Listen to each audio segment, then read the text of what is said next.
There we go. This recording will go up on the Utah Geek Events YouTube channel, and so you can, if you find someone that you want to share this with later, it'll show up there shortly, probably early next week, and you can share it with them there. I'm really excited to introduce Greg McMurray. Greg is the Digital IT Director at Sundance and has over 20 years experience in software and database development across a diverse group of industries, including health, aerospace, technology, and there's a significant stint in energy when he learned to tightrope walk on an 800,000 volt high-powered transfer line. Greg is really active in the community. He speaks multiple times per year and has led numerous user groups and organized multiple local conferences. He is prolific. He's a graduate of the University of Utah in computer science, where he received the coveted Abacus Award for being the person everyone could count on. He's fluent in 4 languages, English, Spanish, business, and 2-year-old, and once emptied a toothpaste tube so completely, he was able to use it to pick a lock.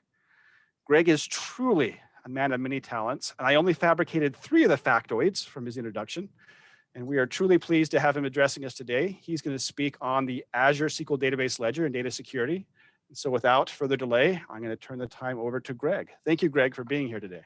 Oh yeah, thank you, Chad. I think I'm going to need a copy of that bio. You know, I like to keep my LinkedIn profile up to date, and I think that's going to be the new one to paste in there. Yeah, it was all true. It was all true. Yeah. Well, you know, I didn't ever pick a lock with the toothpaste tube, but I do tend to empty it out a proper amount for some obsessive compulsive disorder with getting all of the toothpaste out. So yeah, that was a good one, Chad. But let me go ahead and share my screen. I've got some slides that we'll go over. Share that and open up our dear friend PowerPoint. And give me the thumbs up. Does that all look good? Looking good. All right, so we'll get rocking and rolling.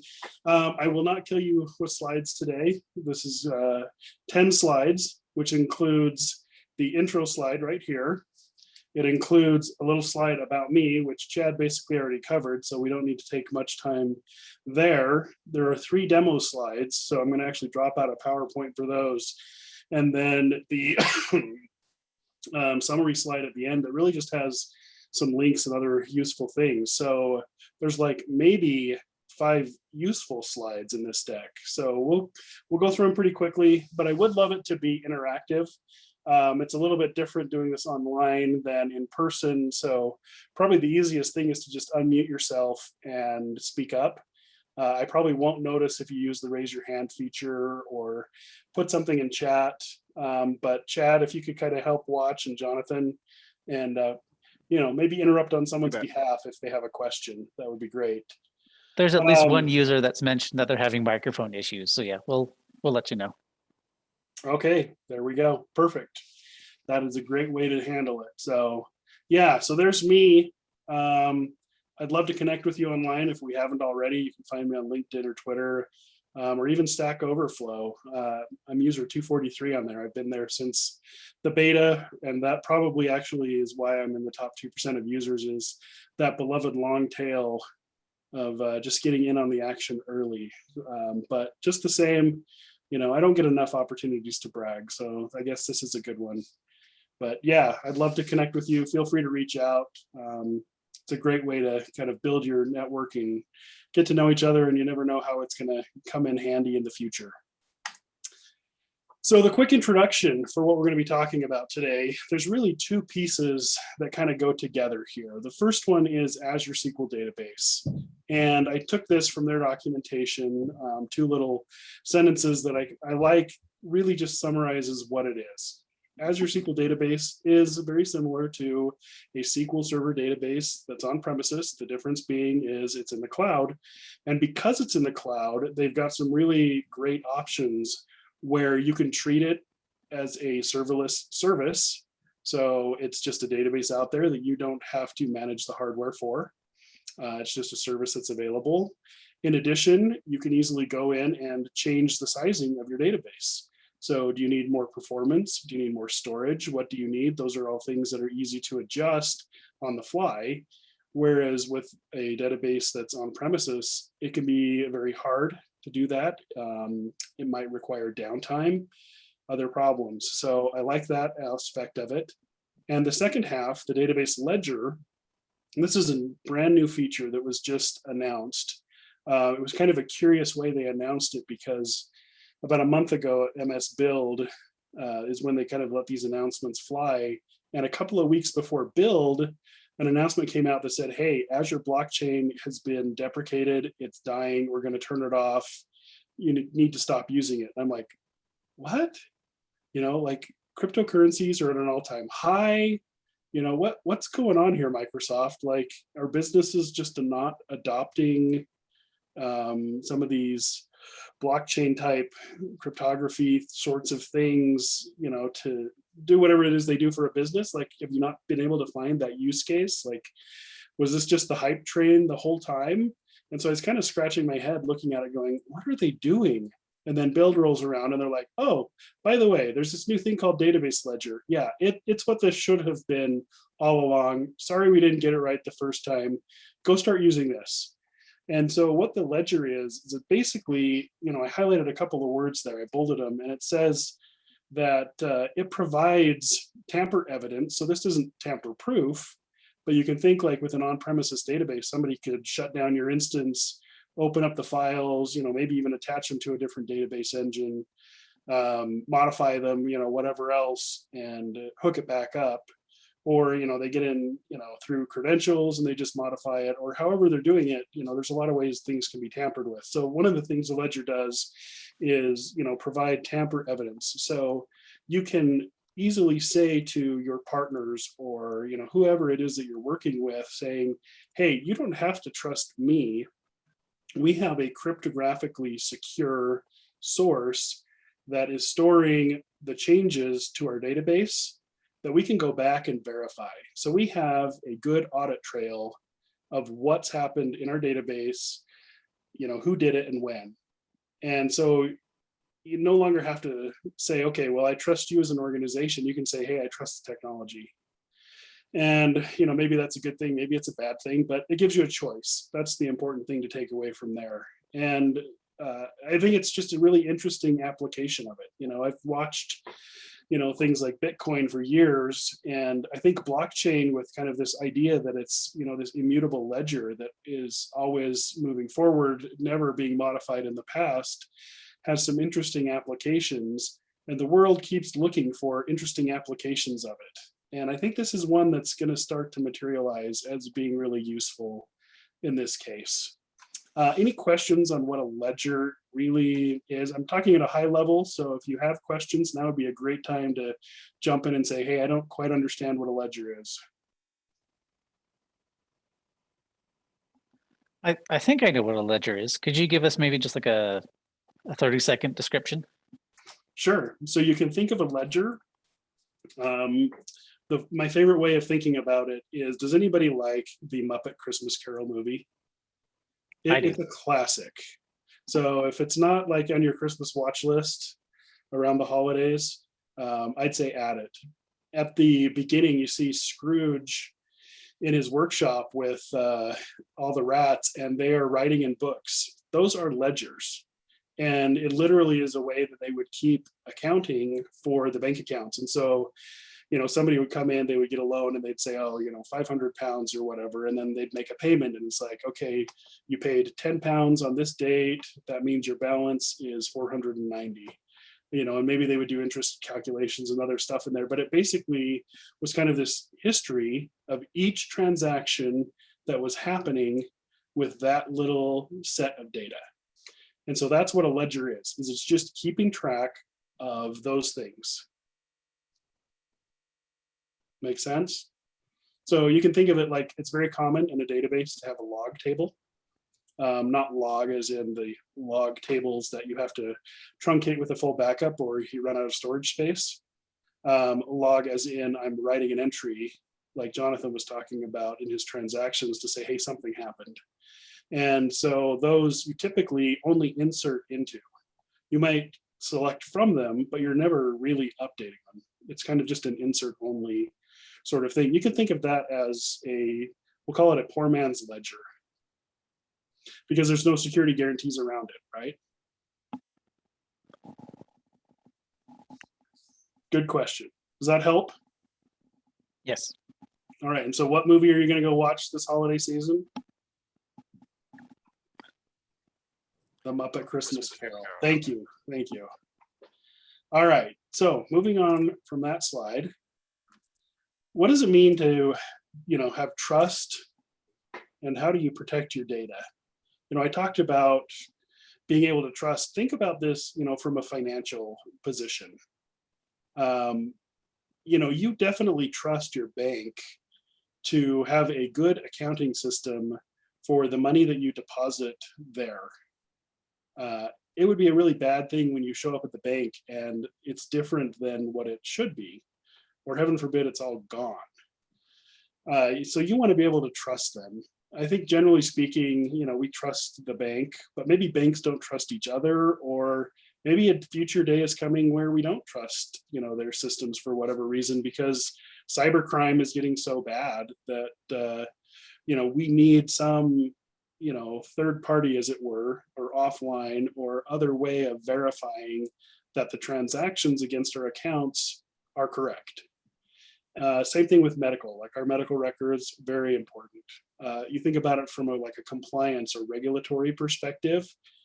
You don't want to have to trust what someone's saying. You want proof. You want to be able to actually audit a setting or audit the data and see that, the correct people had access, that the correct people made the updates when they happened, and that what you're saying happened actually did happen.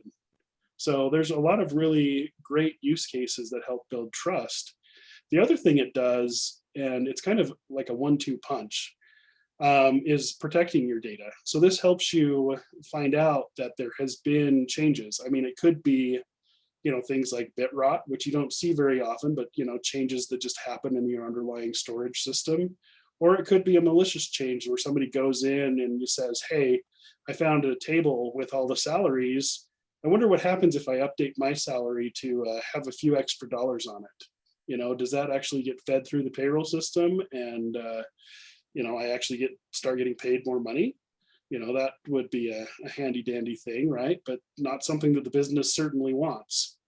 And so this is a way that you can then use those same cryptographic signatures to verify the accuracy of the data. So we'll see with the stored procedure, you can actually have it run a check against your data, and it'll spit back whether or not it in fact matches all of the hashes. And if it doesn't match all the hashes, well, then, you call in the investigation team and you say, okay, what's going on here? Something obviously is not right. Something's happened. We need to look at it a little bit more. But these are kind of those things like, hey, I do online banking because I trust that the security certificate that was issued to my bank both identifies who they are, so I can trust them, as well as provides the encryption layer to protect, my data in transit. So in a lot of ways, it's a similar sort of thing, but for a different purpose. Any questions on either of those things? Like, what this is kind of the why. Why does the Azure SQL Database Ledger exist? So hopefully this is helping answer that why. I have a quick question. Yeah. Are these ledger databases similar to or totally different than the old system version tables we're used to in SQL Server? Ah, yes, that is a great question. And it's one we're actually going to look at in a little more detail, because it really builds upon the system version tables. I don't know if any of you were here a couple of years ago when I presented on the temporal tables or the system version tables, and all of these tables in the database, in a ledger database, are system versioned, but there's a couple of kind of quirky limitations, like you can't use the as of keyword to look at the data at a point in time. You have to go through the ledger instead. So we'll look at that a little bit more, but I'm glad that you brought that up, Wayne. That's a great question. Any other questions?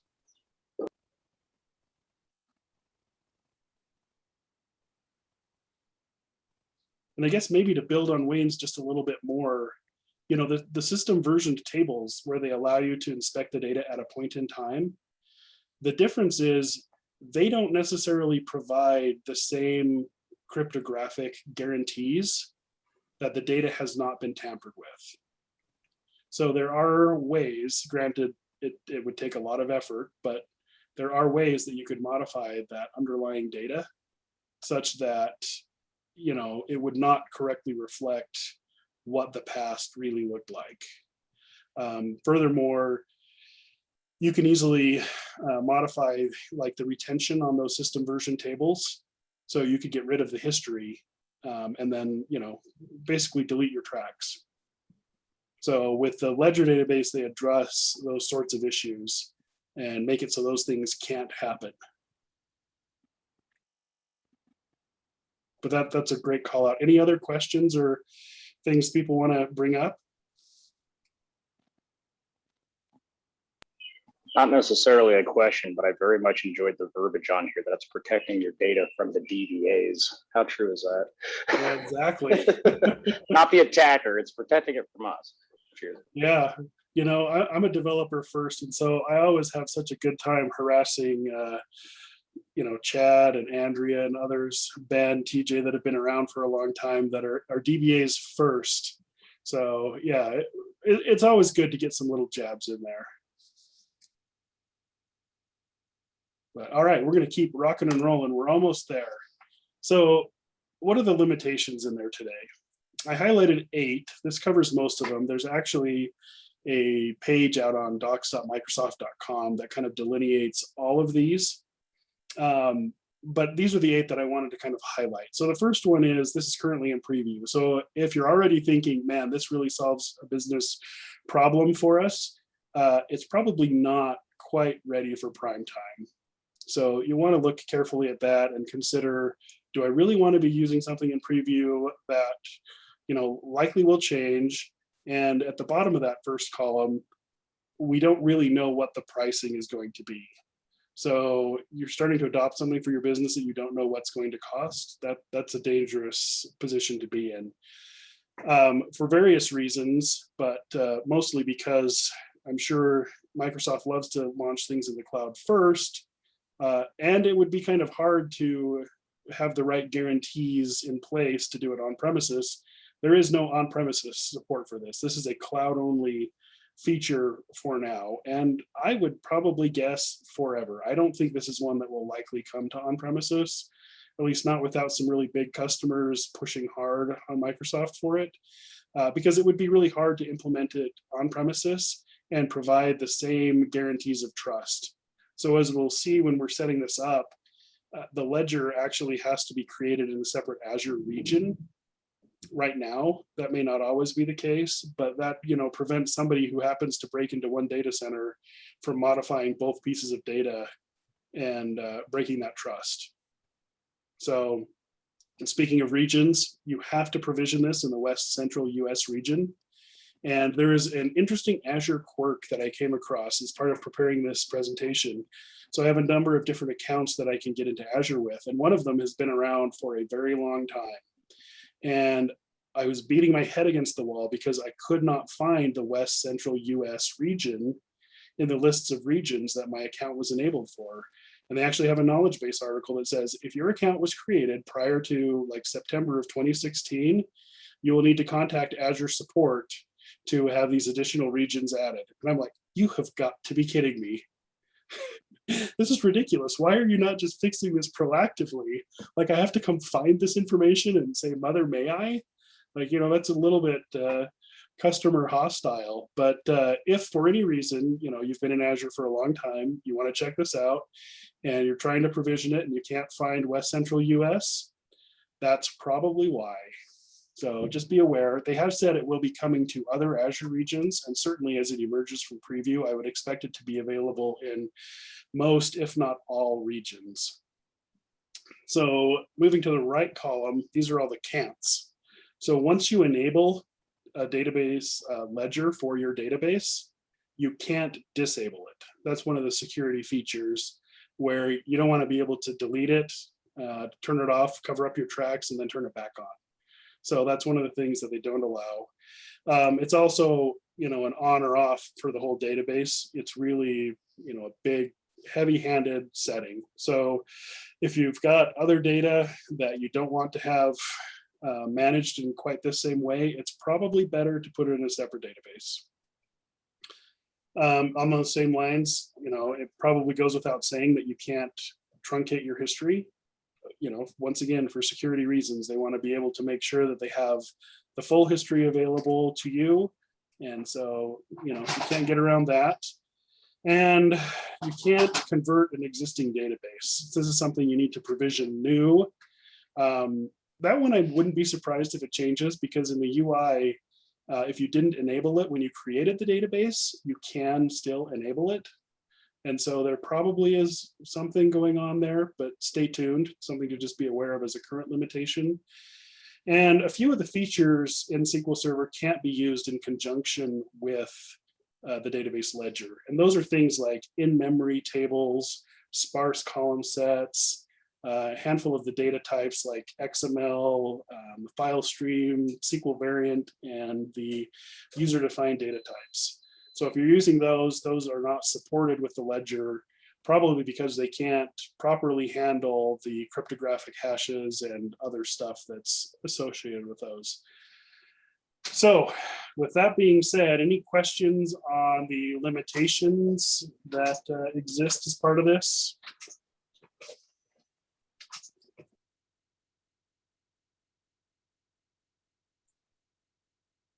That was a good time for me to mute while my printer was going, so. And continues to go.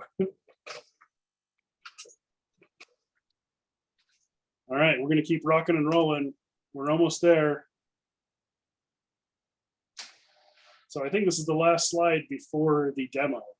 There's really two types of tables that are part of the database ledger. And so on the left, we have the updatable tables. These would be your regular tables that you can go and you can do your inserts, you can do your updates, you can do your deletes, et cetera, et cetera. It's the default when you create a new table in a ledger-enabled database.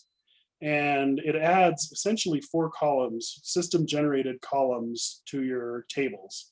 So if for some reason you have about 1,000 columns and you're right up against that limit of what SQL Server is going to allow you to have, you need to be aware that it will add 4 columns. And so your creation could fail if for some reason you're pushing those limits to their absolute max. But this is how it stores like the transaction ID and the user and other things. We'll look at that in a little bit more detail. And it adds 2 other tables, a ledger table and a history table. The history table is very similar to what you'd see with the system versioned tables, kind of keeps track of that history thing. I wouldn't be surprised if it's built on the same feature, because when you're creating your table, you actually pass in the option for system versioning on.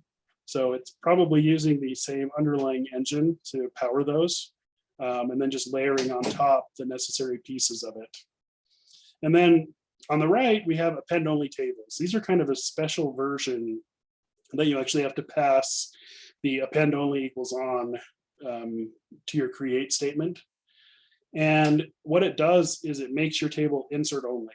So if you try to do an update, then it will not work. It'll actually kick back an error, as if you don't have permissions. But you can insert to it, you can query from it, and it does have a ledger view as well, so you can look at that.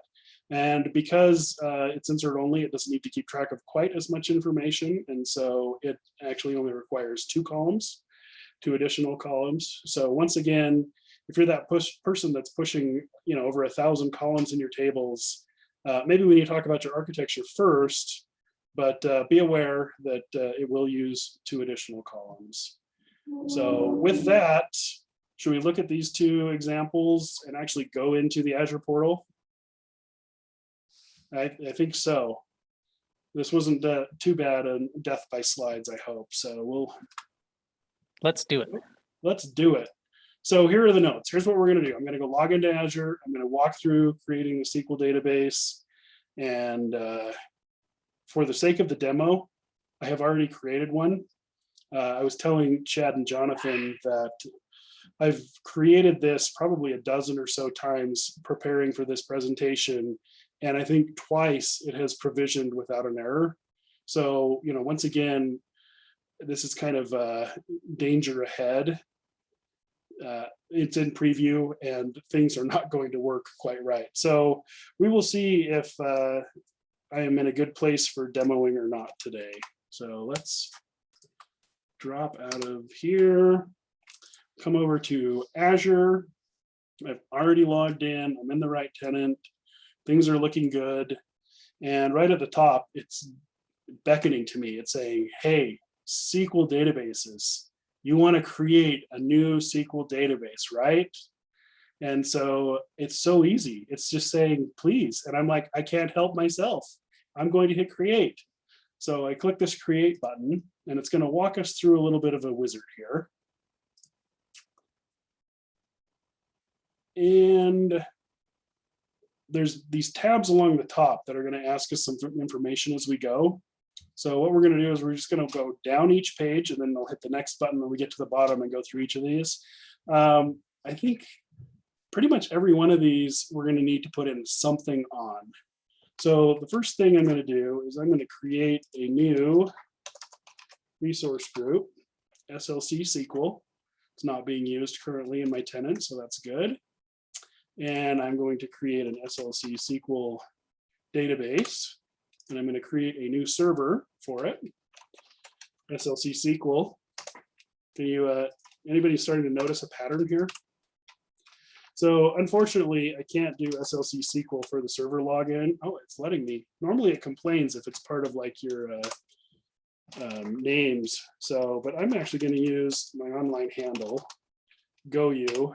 In some other presentations I've given, I've actually given the history of that, but it's in essence kind of a mangled Spanish made up word that translated means Greg. So there you go. I'm going to set my password. If I can type it twice and they match, we're good. Drop down the location. There's a lot of locations here, but I can search. And so if I type in West, you'll notice the recommended regions come up first. West Central US is in other. Does anyone know what other is versus recommended? I have no idea what that is, but it's there. So I'm going to hit OK. And I don't want it to use an elastic pool. We don't need to worry about that. I do want to configure this because this is one spot where, at least for demo purposes, but for a lot of other purposes, it's really good. So right now, if I just took it as is, it would probably cost $400 and some odd a month. Yeah, I don't want to pay that, not for a demo, certainly, but probably not even on an ongoing basis. Like that's not what I'm looking for to get started with this. So I'm going to switch it over to serverless, and you'll notice the cost dropped pretty dramatically. So, it's basically saying, hey, this is going to be auto scaled, and I'm going to be charged based upon my usage. So if I have a really predictable load, I'll probably have better pricing with the provisioned. If I have really bursty occasional loads, I can save a lot of money by going serverless. And to save even more money, I'm going to come down here to the bottom and say, I only want it to be a 1 gig database. And so now we're going to pay an estimated storage cost of 18 cents each month. So I think I can cover that for the demo today. We're going to leave it as geo-redundant. There is actually a limitation right now where locally redundant storage does not work properly with it. That really kind of surprised me. I'm like, why should that matter? But that's something I'm sure they will fix, but it's something to be aware of. So stick with geo-redundant. For networking, I'm going to do a public endpoint because I do want to be able to connect to it from my computer. The really important one is to check this box. The allow Azure services and resources to access the server. If you don't do this, then it cannot talk to the Azure storage where the ledger will live.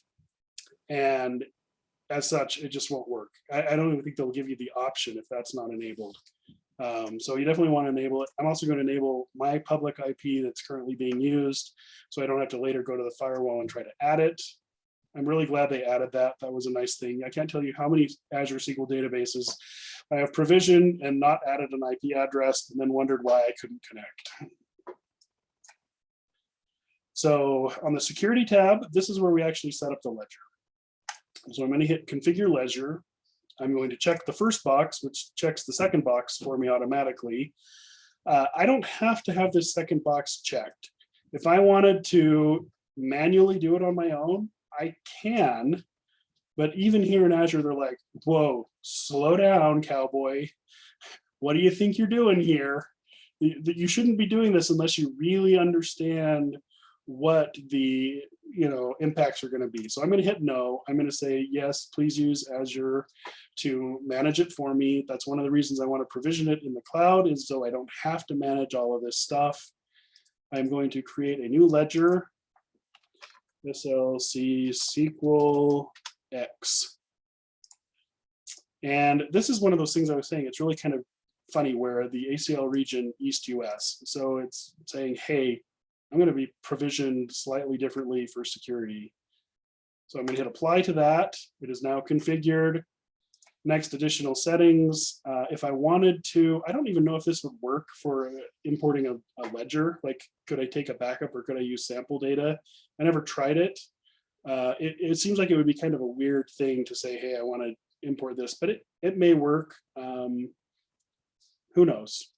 For now, I'm going to say none. I'm going to start with a completely empty, clean database.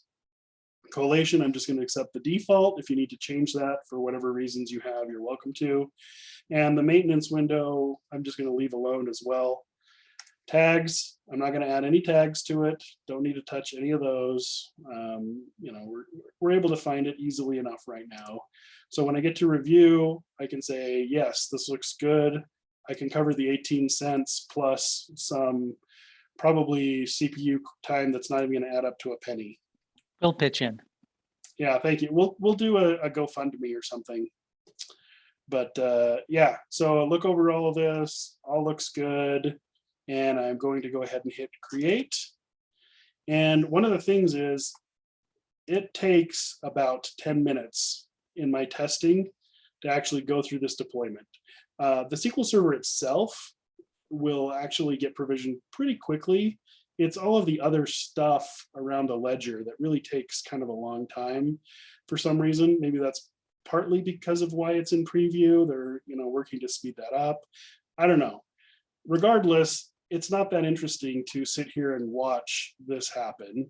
So we're going to let that just cook in the background. And we're going to come back over here to not SLC SQL, but UT SQL. And we're going to poke at this a little bit to kind of understand what some of the things are that we set up.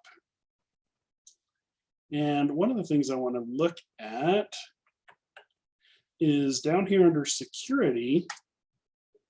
We can see if we click on Ledger that this is already configured for this database. This is where I was saying if you created an empty database, I think you could actually come in and check this box after the fact and turn it on.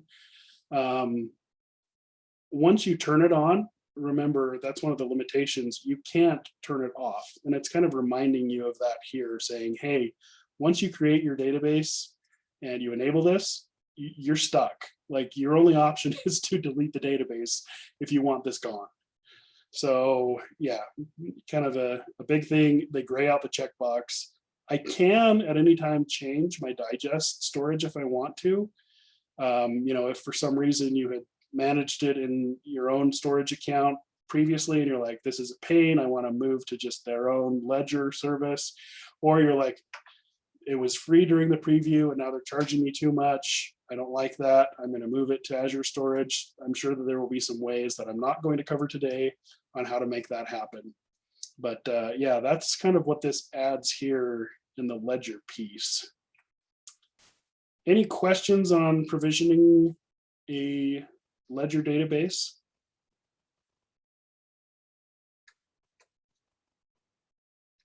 If not, we're going to move on to demo number 2. And to do that, we're first going to go to GitHub. We're going to go to my account, and I have a presentations repository. And I have a Ledger folder in there with 2 notebooks to use with Azure Data Studio for this demo. So if you're following along and you want to look at these notebooks, this is exactly what I'll be showing. And I'm going to open up Azure Data Studio, and here are those 2 notebooks. Are people familiar with what notebooks are and how to use them? I think we've had presentations. I know at SQL Saturday there was a presentation on it. Are people familiar with notebooks? Crickets. I'll assume the answer is yes. And for those of you who are too shy to speak up and say no, you can think of them as scripts that you'll notice I have a play button. So I can execute all of these individual statements without having to like highlight them and hit F5 like I do in SQL Server Management Studio. It's a really nice way to kind of keep information here. I can even modify it and say, hey, I want to have a text cell. And I can say, you know, this is a really helpful notebook. Greg is the best. I can fold that out. Make it fancy. We'll do all the styling. And this is an Azure Data Studio, right? This is an Azure Data Studio, correct. And is my screen large enough? Do I need to make the font larger for anyone? It's fine enough for me. Is anyone else having issues? I can read it okay, and I'm staring at a cell phone. So, all right. If that's the case, then we're good. So we are going to get rid of that block. Looking at this, I do want to explore our database for just a minute. I have connected. Let's make sure we're still connected. And the first thing here is I'm going to create a schema access control. So I want to make sure, you'll notice I already have an access control schema. If I try to run that statement again, it's going to fail, which I'm happy to do. But before it failed live in a demo, I wanted to explain it. So, there's not a question as to what's going on there. But see, I can hit the play button and it kicks back the message saying, hey, what are you trying to do? I already have something named that. I can't actually satisfy your request. And so it's really handy to have those buttons right there that I can hit play, I can see the results. So the next one down here, I'm going to create one called keycard events. And so we can think of this as a security measure for our company where we want to have a log of when key cards are being used, maybe on what door, what facility, who's doing it, whatever. I have a very simple one here where I'm saying the employee ID, what the description is. So maybe that's the building and when it happened. And you'll notice that my create table has a couple of interesting things at the very bottom. It's saying, hey, I am going to be using my ledger. Yes, this is a ledger database, and I'm doing an append-only table, which is not the default. The default are the updatable tables. So once again, we're going to do append-only. And let's see if this works. Woohoo! We have a table. So if we come back over here to our tables, I'm going to hit refresh. And we look, whoa, we have 3. Okay, what's going on, Greg? There's something crazy here. Yeah, this was me preparing for the demo, and Database Ledger, makes life interesting because I can delete this table, scripted as a drop, it opens up, I can run it. Sure, delete the table, no problem. Everything looks good. We come back here and refresh our tables, and now I have 3 dropped tables. So you can see how I'm getting this, and we could actually query these out and see, what, was in those tables, what, happened with them, etc. Like it's keeping a full history. So something to be aware of whenever you're committing data to a ledger-enabled database, you're getting a lot of history that you're not going to be able to get rid of. That's the whole point. So with that, I want to create the table again such that we have it for our subsequent queries. And we're going to have our 007 agent use his key card to actually insert a row into the database. So here he goes. He badges in, 1 row affected. We're looking good. And I want to actually be able to look at our table here in the next query. And you'll notice I added 2 of those columns. So remember, the append-only tables get 2 extra columns added automatically. They're system generated. It's going to give us our transaction ID and a sequence number. So we run this query and we can see, sure enough, it's an int instead of a string. So we lose the 2 zeros for poor 007, but we can see, in the description that he was badging into his secret Utah SQL Server user group base. And we can see when it happened, what the transaction ID was, and the start sequence number. And you know what? We can have it badge in again and again, and then rerun our query. And sure enough, there are 3 rows in our table.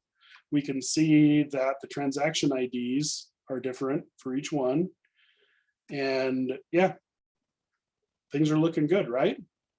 So Dr. No comes along and says, Mr. Bond, we're going to mess up your table and we're going to make it look like a different employee was badging in. We want to, infiltrate your spy organization. And so we're going to hit the play button and try to do it. Oh, sorry. SQL Server says, no, no, no, no, no. You cannot do that. We're not going to allow it. This is an append-only ledger table. So tough bananas. There will be no updates for you.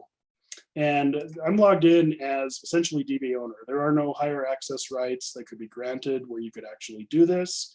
The system is disallowing it entirely.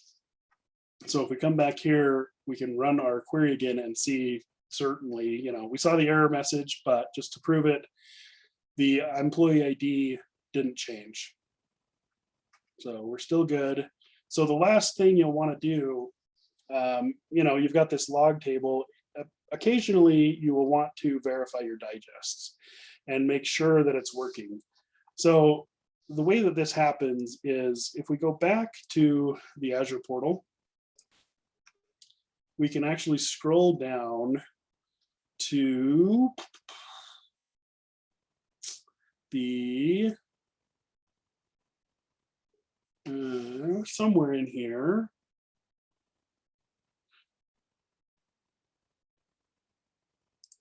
This one? Thought it was under, maybe it's under auditing. No, that's something else. Ledger. There's a button where it'll actually show you, oh, right here at the top, verify database. It's not in the most obvious of places, but if you click verify database, you'll see the pane just flies out to the side. That's essentially the same query that I have in the notebook.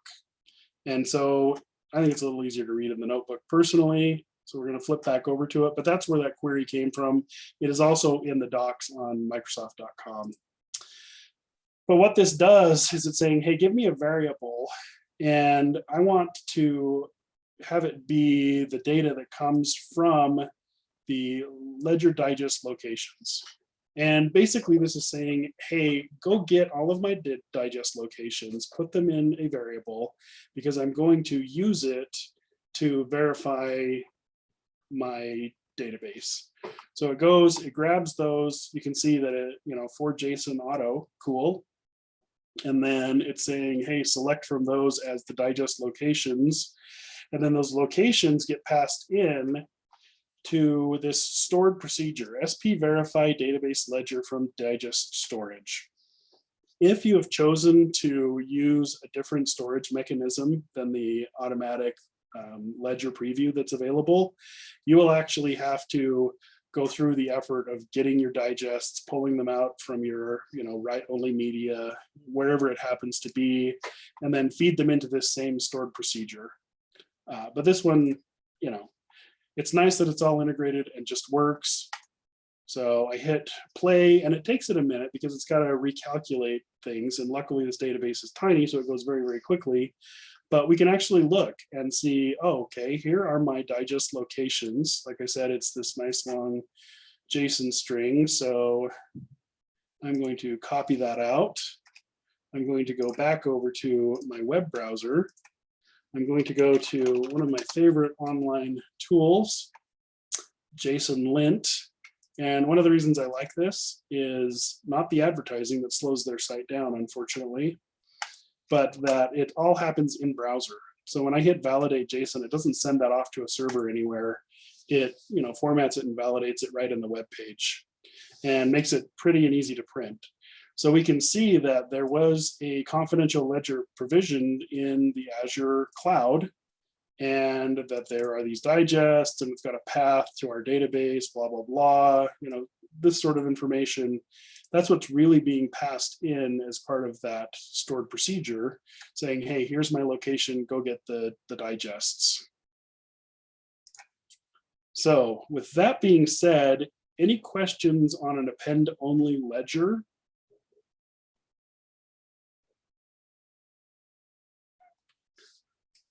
All right, we're going to keep rocking and rolling then. The updatable ledger. We're going to do the same thing we were doing before. We're going to have to actually select a connection. It's going to complain when I hit run because I don't have a connection associated to this notebook yet. This would be as if you had just downloaded it from my GitHub and brought it into Azure Data Studio yourself, and you hit run for your own environment. It doesn't know about the connection. It's saying, hey, what connection do you want to use? I already have one established, so I'm going to go ahead and use that one and hit connect.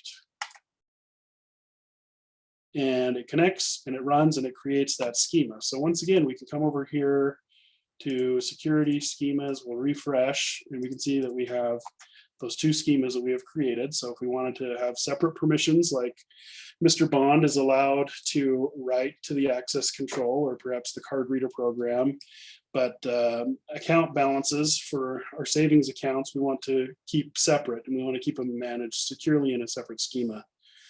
So I'm going to create a table, and you'll notice the text is a little bit different. So we're still doing a ledger. It's still in a ledger database. We are doing system versioning on, so we get those 4 extra columns that are automatically versioned.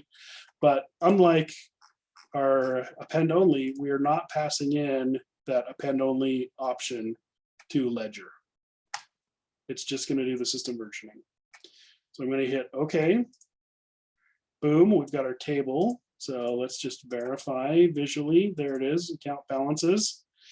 And we're going to look at it. There's nothing in there right now, but we can see those 4 columns are at the end. So we've got the transaction ID start and end, and a sequence number start and end. So we're able to track kind of what's going on. One thing I didn't mention before is the views that get automatically created as well. So you'll notice for the keycard events, there is a view that gets created, which we can query and look at. And for our balance ledger, we've got a view that we can look at that we'll query in a minute. But just know that that automatically creates those two, just like it does with kind of system versioning stuff. Behind the scenes action. So our first query is, we're going to say, Greg, thank you for presenting at the SQL Server user group today. We're going to put 100 units, 100 credits, whatever that is, into your account. Thank you for doing that. My good friend Ben Miller's not here, but he lives the consultant life, and so he's doing amazing things. Maybe instead of Ben, we should change this to Chad. And he's doing amazing things today, so he gets 10 times what I do, which has got to be a good feeling. And then I don't know how many of you follow our dear friend TJ Belt on Twitter, but he's always building something in his garage. He loves woodworking, and so TJ does great, but that doesn't do a lot to pay the bills, so he gets 10 credits. So if we come back up here and we run our select, we can see our table has those 3 values in it now. We can see, Chad's clearly 10 times better than me, and I guess I'm 10 times better than TJ by whatever metric balance means, but that's what our data looks like.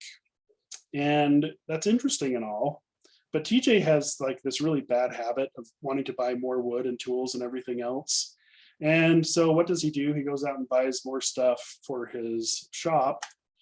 And so we're going to update his account balance to be negative $100 because that's his life. So we look at our table, and sure enough, it's updated to see that minus 100 that's there. This is all great and well. Other than these 4 columns, we're not seeing anything too unique that's going on as far as a ledger database. So let's look at this view, this balance ledger, and see what's going on there. If we look here, we can see the first entry was me adding my 100 to the balance. And then, Chad came in at 1,000. And then we had 3 entries here for TJ. So it's a little curious saying what's going on here, right? We need to look at how these are ordered. And so if we look, the actual transaction ID here, 71, was the first one, and that was set to $10. The next one, 74, you'll notice that it happened twice, but there is a ledger sequence number and a ledger operation type, which kind of corresponds to the description. So 74 had 2 operations. It had a 0 and a 1 in order. And so it feels kind of backwards to me. I'm not sure why they ordered it the way they did. Maybe someone can answer that question, but it's interesting that it does a delete and then an insert instead of just an update. But that's kind of one of those quirky things about these ledgers is they have to keep a really clean bill saying, hey, here is what happened to the data. So yeah, that's that. And you verify it basically the same way that you verify the append only. I didn't copy the query over here, but it's the same query to execute to verify the digests to make sure everything looks good.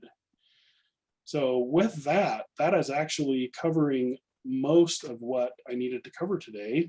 Any questions on append only or updatable ledgers? A note about the select order. If you don't have an order by, SQL Server's default order mode is treacherous and unreliable.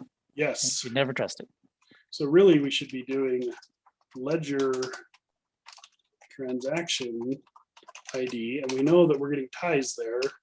So we then need to do ledger sequence number for our tiebreakers. And we're going to get it back in a more sane order now. I guess if we're really, we want to see it in a more human normal way, I'd have to do 1 ascending and 1 descending. So whether or not that's entirely true, yeah, I've not played with this enough to be sure, but for our data, that looks right. Yeah, that's pretty cool. It is interesting. It would be interesting to know if which order it really does those 2 in to accomplish the update. Right, should we, let's update TJ again. We're gonna say that he actually sold some stuff on Etsy and he's doing great and decided that he's actually gonna surpass Chad. Sorry, buddy. Maybe you need to open your own Etsy store too. I know, I need to get that going. So we run it again. Let's take a look at what happened here. So yeah, it did it in the same sort of order. So it deleted and then inserted the value. I mean, I expected to see that, but maybe we should, let's see if we don't use our where clause. And, you know, we're all gonna sing Kumbaya and split everyone's money.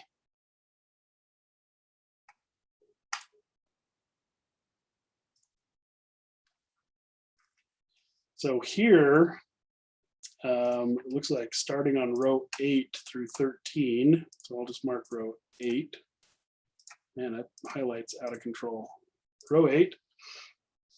And first thing it did was delete TJ, and then it inserted. And then it deleted Chad's and inserted, and then it deleted mine and inserted. So that's interesting, you know, when I didn't have a where clause, that it was doing it that way.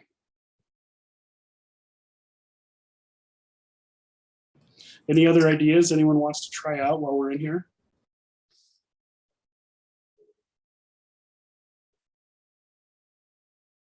If not, I've got a few slides to kind of wrap up at the very end here.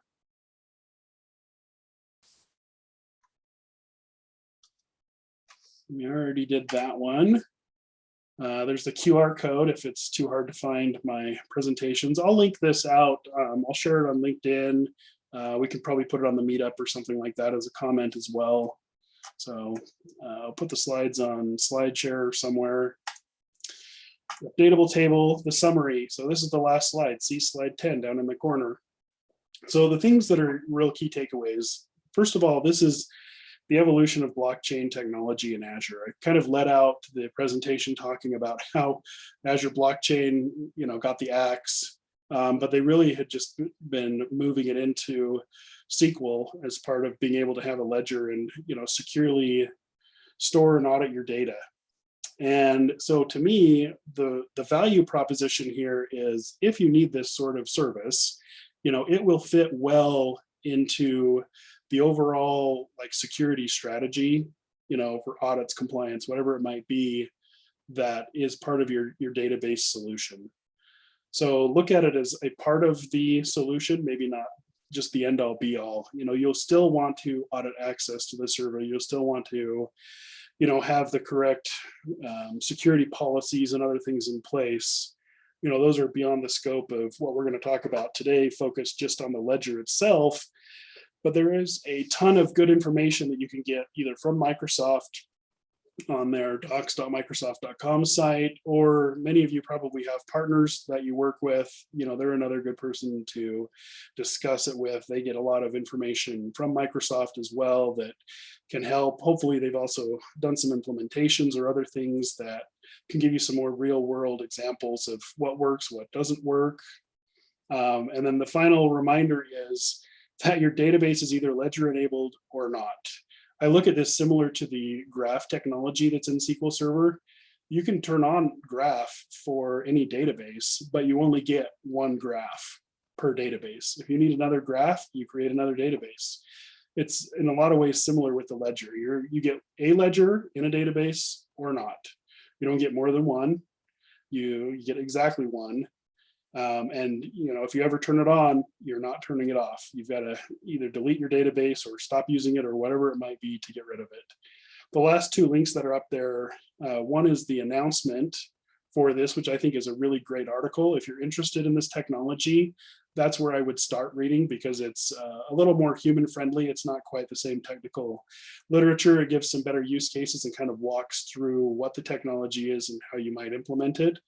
And then the docs themselves are incredibly robust. Microsoft's done a really nice job providing both examples and the technical documentation saying, hey, here are the queries you need to use to, verify your digest. If you're storing it in your own storage solution, here's how you need to retrieve it and feed it into your query to verify that everything works and looks good.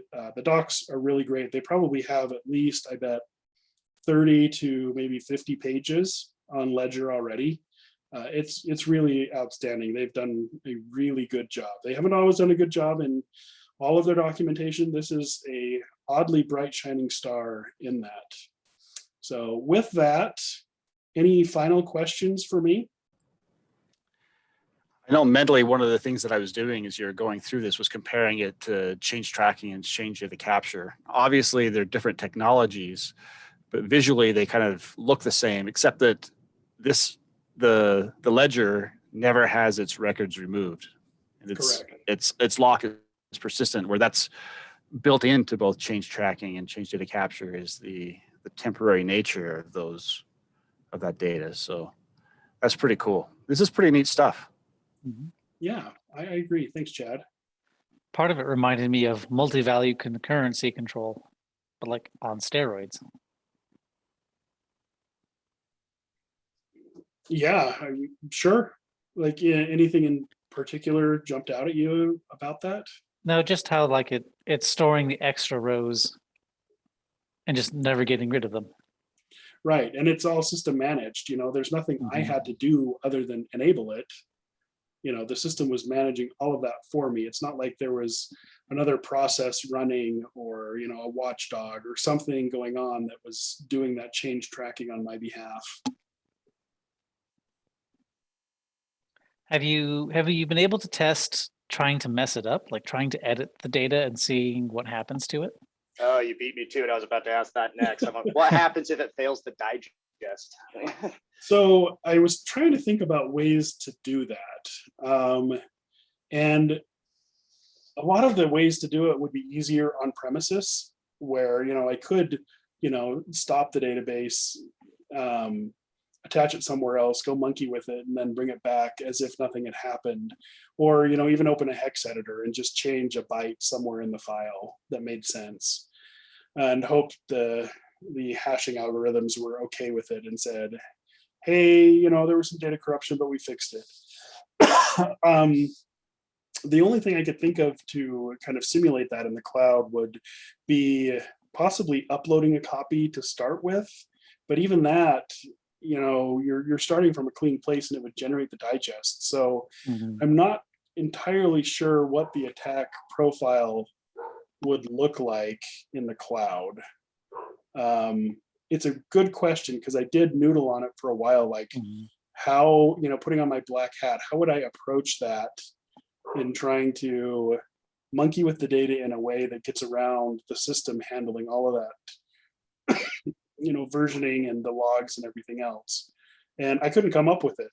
So, I mean, maybe this is the protection against somebody who breaks into the data center or something, or, you know, has host level access to the storage or something. I mean, even the ledgers, you know, they're stored in essentially a blob somewhere. Is this some blob that I could go offline, you know, or online and modify it without SQL Server being aware? And yeah, I couldn't come up with a really great way to test it. So I guess that means, you know, there's some security I feel good about just right out of the box, but you know, the technology itself exists such that I don't even have to worry about that. Like if it was attacked successfully, I would still be able to know. I'm just curious, like what would an unsuccessful attack look like? Because it sounds like this can't prevent your data from changing, but it does let you see that your data was changed. Right. Yeah. I mean, it would be when I would run that SP verify stored procedure, and it would come back and say, hey, your data doesn't match. Or maybe you just need some kind of process that you write on your own that looks through those extra ledger tables and kind of looks for unauthorized changes to the data. Right. I guess, you know, if I hadn't selected the self-managed or the, you know, cloud managed version, in theory, I could pick, you know, like an older digest or the wrong digest, and it would fail the verification then. I mean, that's not really an attack, but it would at least show you the failure. Well, maybe if they release it for the on-premise SQL Server, we can take a look at it. Right. I guess we could do a test here.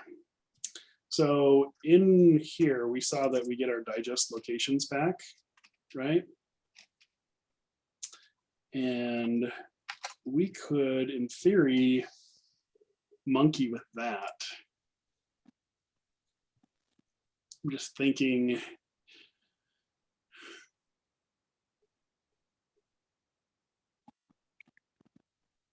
do I want to try to do this?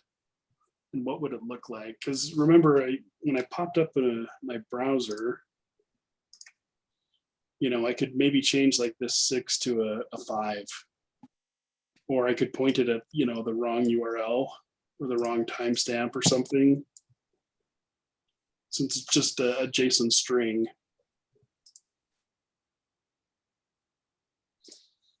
We're going to leave that as an exercise for the motivated reader.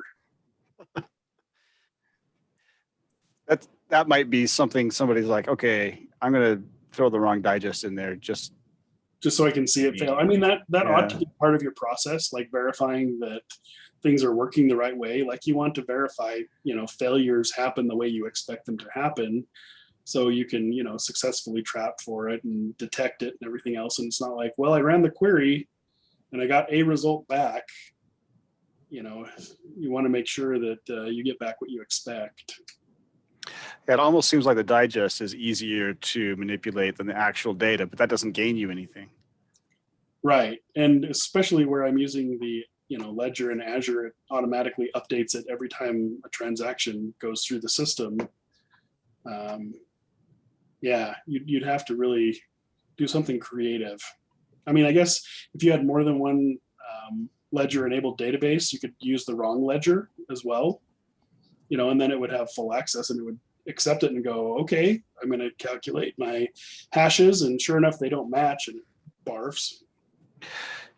Could also be maybe just an extra layer of comfort and confidence, right? I know at one point we had our database in a secure data center with a man trap and armed security guards, and it was on a SAN with a couple dozen different disks in it. The only way to actually get our hardware, physically get our data, was to forklift it out of that environment. They still wanted us to use TDE so that they could check a box and say, yes, our data is encrypted at rest, even though encrypting it at rest really didn't improve the security of the data at all. And it might be something like that. Hey, we've got the digest too, and it checks out, Okay, yeah, Right. That's an extra check. Even though we can't figure out how those two would ever get out of sync, it's an extra checkbox to say, yes, not only do we have all of this stuff enabled, we actually have the digest and it's working too. Exactly. Yeah, it helps you have that trust, right? That kind of gets back to that whole, do I trust the data that's there? If you had somehow, back-end access to the file, could you modify the data on the most recent row and recompute its hash? Yeah, I guess you could. The nice thing is, like, let's say, I'm not even quite that nefarious, but you modify a row, it's going to show up in the ledger. So that's where your audit team comes in, and they, let's look at the updatable one. It's a little more interesting. And they're like, whoa, what happened here? Like, why did everybody go to 500? And, the record of that change was there because it had to be recomputed, right? And you could look at the other portions of your overall security strategy, say, oh, hey, we've turned on, whatever all the different logging options are, and we're able to trace back, what happened when and who did it and everything else.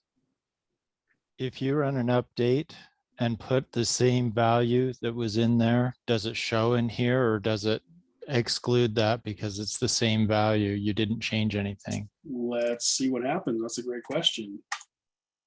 So we run, and 19. So it did it again. It deleted the 500 and put the 500 back in.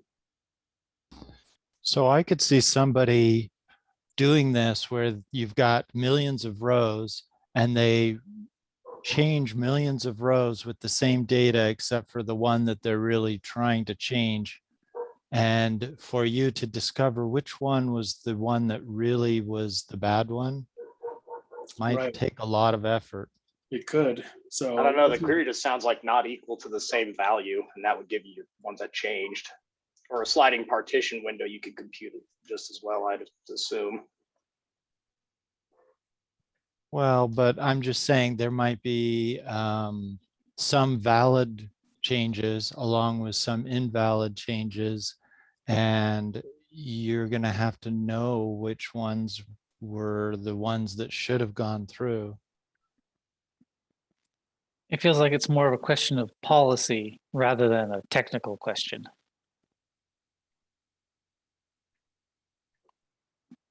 yeah, and whoever the poor auditor is that gets to dig through it all, yeah, make sure that they have plenty of whatever it is they like to drink on hand.